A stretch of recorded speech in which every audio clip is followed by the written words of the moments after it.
बिस्मिल्लाहिर्रहमानिर्रहीम। और इसके लिए एक नया कानून आया है SIR कानून आया है, जिसका मकसद ये है कि जो वोटिंग लिस्ट है उसको अपडेट करना है। जाहिरी एतबार से तो ये कोई नई चीज नहीं है, पुरानी चीज है, हर 30 सालों में तब्दील होती है। हर 30 सालों में वोटिंग की जो लिस्ट है उसको अपडेट किया जाता है, नया बनाया जाता है। और उसका मकसद ये होता है कि जो पहले वफात पा चुके हैं, जो मर चुके हैं, या जो एक जगह से दूसरी जगह जा चुके हैं, तो उनके सही वोट और सही जगह पर उनका वोट कायम रह सके, या जिनके वोट नहीं बने हैं उनके वोट बन सके। अब तक पिछले जमाने में यही होता रहा है और हर 30 साल में यही होता आया था। सिर्फ ये मांगा जाता था गुलाब का वोट बनना है, कोई किसी तरह का कोई कागज नहीं मांगा जाता था। लेकिन हमारे सामने जो इस मर्तबा SIR हुआ है, तो ये हमारे लिए एक चैलेंज बन चुका है। अगर हम गौर करें तो ये एक छोटा एनआरसी है। अगर हम गौर फिक्र करें तो अगर इसकी हकीकत को समझें तो हम में से बहुत से लोग वोट की जो हैसियत है उससे महरूम हो रहे हैं, क्योंकि जो इस वक्त ये SIR हो रहा है उसके लिए चंद शक्लें हैं और उसके लिए कुछ कानून है। पहला कानून तो ये है कि जिन लोगों की पैदाइश 1987 से पहले की है, 1987 से पहले जिनकी पैदाइश है और 2003 में उन्होंने वोट डाला था या उनका वोट था, तो उन्हें कोई कागज नहीं बनाना है, ना कोई कागज दिखाना है, उनका नाम पहले से ही वोटिंग लिस्ट में आ जाएगा।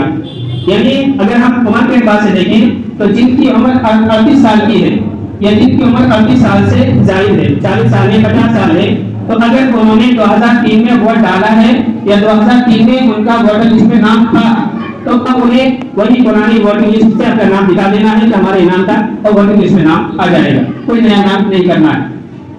लेकिन अगर किसी की उम्र 38 साल है और 2003 में की वोटर लिस्ट में उसका नाम नहीं था, तो उसके लिए एक डॉक्यूमेंट देना पड़ेगा। और डॉक्यूमेंट में भी 11 डॉक्यूमेंट हैं, जिनमें से आमतौर पर तो जिनका अक्सर लोगों को पता ही नहीं है, अलबत्ता 5 ID ऐसी है, डॉक्यूमेंट ऐसे हैं जिनका आमतौर पर लोगों को पता होता है। एक है जाति प्रमाण पत्र और एक है मूल निवास प्रमाण पत्र, इसी तरह से एक जन्म प्रमाण पत्र है और ये 10वीं क्लास की मार्कशीट है, ये इसी तरह पासपोर्ट है। ये 5 चीजें तो वो हैं जो हम लोगों को मालूम है कि हाँ ये आइडिया होती है। इनके अलावा जो 6 चीजें हैं उन आइडिया का तो लोगों को पता भी नहीं है और ना आमतौर पर मुसलमानों के पास है। तो इन 5 आइडियो में से अगर किसी के पास आईडी नहीं है तो उसका वोटिंग लिस्ट में नाम आएगा ही।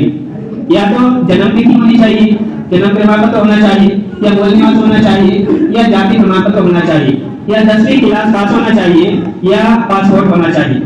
अब हम में से अक्सर लोग तो ऐसे हैं कि पासपोर्ट तो आमतौर पर लोगों के पास होता नहीं है, 10वीं क्लास में पास नहीं है, और जाति प्रमाण पत्र है या मूल निवास प्रमाण पत्र है या ये जन्म तिथि है।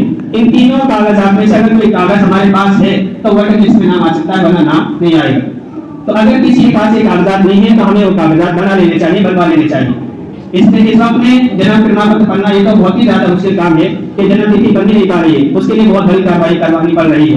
बहरहाल मूल निवास है या इस तरह जाति प्रमाण पत्र है, ये आसानी से बन सकता है। अगर ये हम बनवा लें तो इसके जरिए से वोटिंग लिस्ट में हमारा नाम आ सकता है।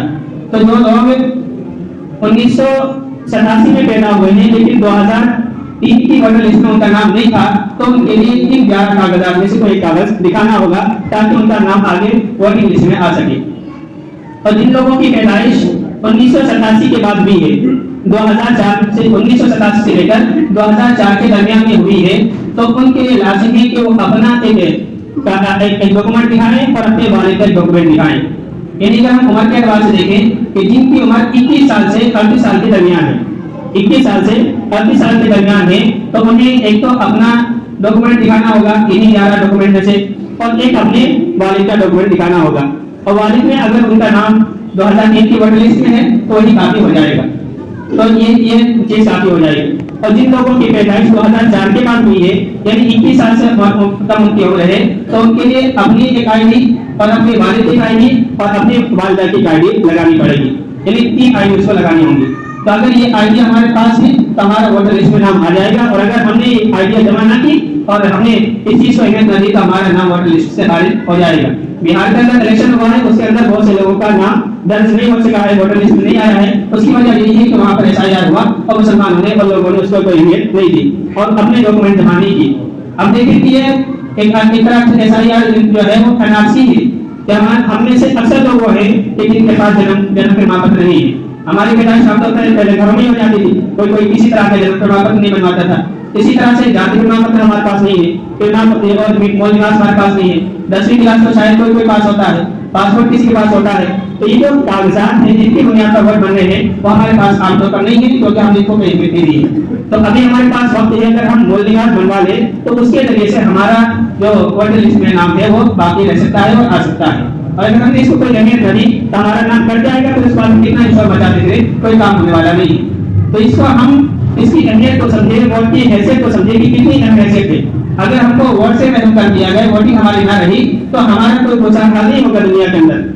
कोई भी सेकुलर पार्टियां जो है वो हमारे उनसे ताल्लुक से किस वजह से थोड़ा बहुत करती है कि हम उनको अपना वोट दे देते हैं। तो वोट की बुनियाद पर हमारा उनसे ताल्लुक है, या गैर कौम गैर से ताल्लुक से वोट की बुनियाद पर है। अगर हमारे पास वोट ना हो तो कोई हमारे हक में बिल्कुल बोलने वाला नहीं होगा। तो इसलिए शरीय तौर पर भी वोट की अहमियत है और दुनियावी एतबार से भी वोट की बहुत ज्यादा अहमियत है। अगर हम शरीय एतबार से वोट की हैसियत को देखें तो वोट एक शहादत की गवाही है। इस शहादत के जरिए से, वोट के जरिए से हम ये गवाही देते हैं कि फलां शख्स हमारे ऊपर हुक्मरानी करने के लिए ज्यादा मौजूद है, फलां शख्स हमारे ऊपर सही हुक्मरानी कर सकता है, कि फलां शख्स हुकूमत का ज्यादा अहदेदार है। तो हम गवाही देते हैं। और अल्लाह तबारक व तआला ने दोनों चीजों का जिक्र किया है कि एक तो वला तकुम शहादा, गवाही को छुपाओ मत। अगर तुमसे गवाही मांगी जाए तो गवाही देना लाजिम और जरूरी है, फर्ज है।